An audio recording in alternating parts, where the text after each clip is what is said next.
15. Not a great feeling, waking up in the morning cold and hungry. When I open my eyes, Kaz's face is only inches away. Her lips are moving, like she's having a conversation in her sleep. Her eyes spring open and there's an awkward moment when we breathe each other's breath. Her eyes are deeper and darker than Rose's, if that's even possible. We both roll away, leaving Willow to sleep. It's barely light, but the birds are filling the forest with their songs.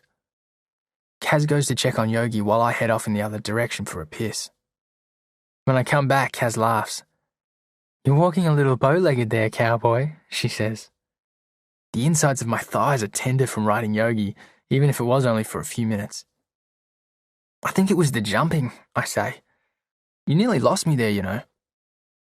I'm not used to jumping bareback, but Yogi knew what he was doing.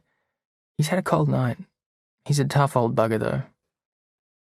"We'd better get moving," I say. "We've got to find a way up to the top. Get to that old logging track Harry told me about. It'll take us to Pinchgut Junction, and from there we can make the coast in a few hours. We could be home by tonight." "We're going to need food," Kaz says, "and water, for us and for Yogi." Willow is awake now, and standing under the overhang. She looks at us warily. "Are we going home today, Finn?" she asks. "Not yet," I reply. "But soon, okay?" By the time we start moving, low cloud has rolled in and blanketed the cliffs above us. But once the sun comes up, the bush begins to warm. Steam evaporates off the rock faces and the clouds lift from the cliff tops. The crags aren't as steep here. They taper more gently up to the ridge.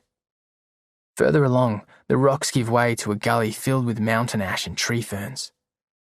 The ground is softer too, and I can hear water trickling under the lower ferns. We climb down as best we can, slipping and sliding as we get closer to the water. Finally, we reach a break in the ferns where the creek flows between moss-covered banks. The ground is boggy, and Yogi's hooves sink under his weight. But he steps out into the stream and stands in the water. The three of us move upstream of him and lie on our bellies to drink. The water is cold but refreshing. I splash it up on my face and over my hair. Kaz has taken her boots off and has her feet dangling in the water. She smiles. The sun filters down through the fern fronds, and I find a spot to sit in its warmth. Willow comes and joins me. Her hands ferret in my pockets and pull out the last of the breadcrumbs. Kaz has headed further upstream, where she takes off her jumper, then peels her top over her head. With her back to me, I can see the knobs of her vertebrae like buttons down the middle of her back as she leans over and splashes her arms and chest with water. "Nice spot for a picnic," she says when she's back, dressed again.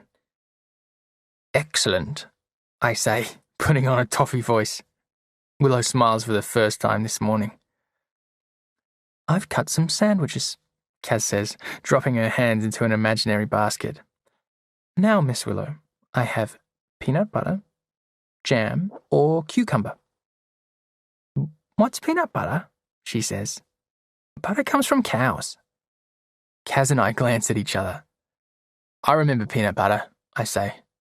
"I was a crunchy man myself." "Smooth for me," Kaz says. Willow looks at us like we're speaking a foreign language. Kaz hands her an imaginary sandwich. "Is this blackberry or raspberry jam?" Willow asks, playing along now. "Which one do you like best?" Kaz asks. "Blackberry." "Then blackberry it is." Willow takes a big bite and pretends to chew. "Scrumptious," she says, and we all laugh. The game falls away quickly. We are going to struggle without food. Kaz leads Yogi out of the stream. I figure if we follow the water, we might be lucky and find our way to the top. It's slow going.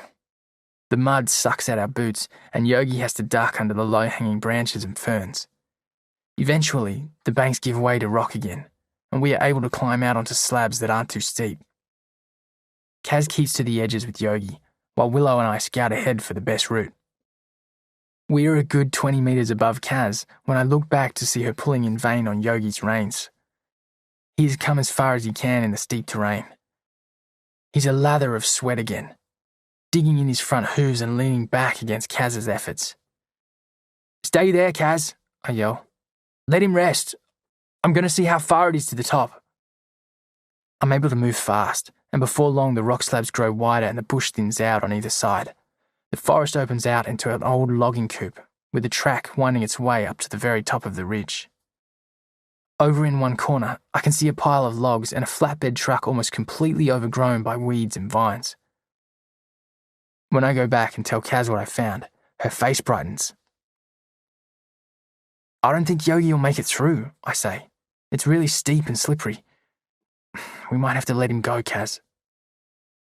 She steps out onto the slab and surveys the incline, then heads off to get Yogi.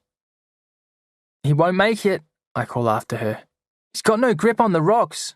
You can't lead him up." "Watch me," she says defiantly.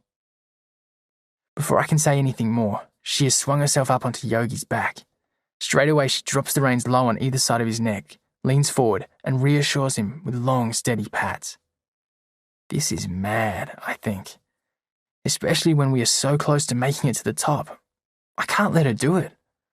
I reach out to grab the reins, but she checks Yogi and backs away. "Finn," she says calmly, "take Willow and show me the best route. I'm going to watch from here." "Have I got a choice?" I ask. "No." I take Willow's hand and retrace my steps up the sloping rocks. Every now and again I turn and call to Kaz, while at the same time laying fallen branches out on the rock shelf, marking the route. Finally, I lay one across the path where they need to turn into the bush, but it'll be a miracle if they make it this far. It's steeper than I thought. "Careful," I yell, and I see Kaz wave. Willow and I move out onto the rock shelf to watch. Kaz starts to climb, gently urging Yogi up the slab and shifting her weight to keep them both balanced. They start off okay, but halfway up they come to a mossy section, and I see Kaz hesitate. Her eyes dart back and forth across the rock, searching for the best route. She gives the slightest nudge to Yogi's flanks, and he edges forwards. Half a dozen times his hooves begin to slip, but she corrects him before he has time to panic. They're soon within a few steps of the turn into the bush, though they still have a gap to close of a metre to negotiate where a crack splits the rock. Willow and I are just above them now. I can hear Kaz soothing Yogi. "Just a little bit, boy. If we can get over here, we're home free. We'll be in the bush and it'll all be over, I promise."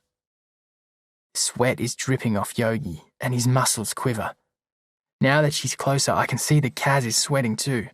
She wipes her hands on her pants and steadies herself again. In one quick movement, she lunges, taking Yogi with her. She tries to turn him into the bush, but he barely gets his front legs up before he starts to slip. His back legs splay as he slides slowly towards the drop. In one movement, Kaz throws herself forwards, lifting the reins over Yogi's head and landing on the rock above him. She holds the reins tight and braces herself. Yogi's eyes are wide with terror. Quietly, without any hint of panic in her voice, Kaz says, "Finn, move towards me. Slow. Don't spook him or he's gone." I edge down the rock until I'm beside her. "Now," she whispers, "take the reins and keep them taut. When I say, pull with everything you've got." She starts to inch her way along Yogi's flank, stroking him all the way down to his back legs. She makes a soothing ticking noise with her tongue. "You ready, Finn?" she says. "Don't pull suddenly, just increase the pressure. Now, I say. Now." Kaz has disappeared from view behind Yogi. I begin to pull, feeling his whole weight against me. I hear his hooves skitter, but I soon realise Kaz is under him at the back, placing herself between him and the drop and pushing his legs. I don't know how it happens, but Yogi finds some grip and lunges past me, hitting me flush in the chest and knocking me to the side. He crashes into the undergrowth. I look back to see Kaz lying flat on the rock on her stomach. My blood runs cold, until she props herself up and smiles. "See," she says. "Easy." Willow climbs down off the rock above us and throws herself at Kaz, who catches her. Then the two of them edge across to sit down next to me in the fringes of the bush. Kaz is limping heavily. "You okay?" I ask. "Just a kick to the thigh. It's not the first and it won't be the last. You?" "Fine, just winded." "Come on," she says, struggling to her feet. "Let's find Yogi." It's easy to follow his tracks through the bush. He's forced his way through to the logging coop and found some grass on the edge of the old track. His flanks are scratched and bloody, and there's a cut halfway up his front leg, but otherwise, he looks okay. We collapse into the grass. Kaz flexes her leg, trying to keep the muscles moving, while Willow dozes in the sun. I know we have to get moving to have any chance of getting back to Angari by nightfall, but there's such a sense of relief that we've found our way up the ridge that I just want to enjoy it for a moment. Kaz winces as she gets to her feet. She's in more pain than she's letting on. "Show me," I say. She turns her back, undoes her belt and eases her jeans down to her knees. I hear her intake of breath when she sees it for the first time. "How does it look?" I say, still sitting down. "Like I've been kicked by a fucking horse," she says. She turns around. There is an almost perfect half-moon welt in the middle of her thigh. "There goes your modelling career," I say, keeping the smile from my face. "Yeah, I was thinking the same thing," she says. "But I reckon this had already done that," she says, pointing to her birthmark. "Not much work for freaks." She turns her back to me again and pulls her jeans up. "It's okay," she says, trying to smile. "I'm used to it. Mostly I forget it's there until I hear the whispers and see the sideways glances." She fusses with her belt, straightens her t-shirt and pushes her hair off her face. "Rose tell you about Longley, the feed store?" she asks, still looking away. "A bit. Enough." "It's the only time being a freak was any advantage. The men stayed away from me." "You're not a freak, you're beautiful." The words slip out before I can stop them. She laughs, but it's bitter. "I don't need your sympathy, Finn," she says. She pauses. "Horses, they like me. They don't care how I look." Willow has woken up. "Can I ride on Yogi, Kaz?" she asks. "Sure you can," Kaz says and moves over to pick her up. But when she bends down, her leg buckles underneath her and she falls. "I think there might be two of you riding Yogi," I say. "I can walk," Kaz snaps. "Not if we want to get to Angari today."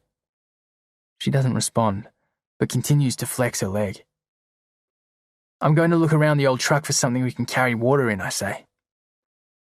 I have to fight my way through creepers and undergrowth to get to the truck. The doors are rusted closed, but I manage to prise one open. There's a plastic water bottle wedged under the seat. I head back through the bush to fill it in the creek.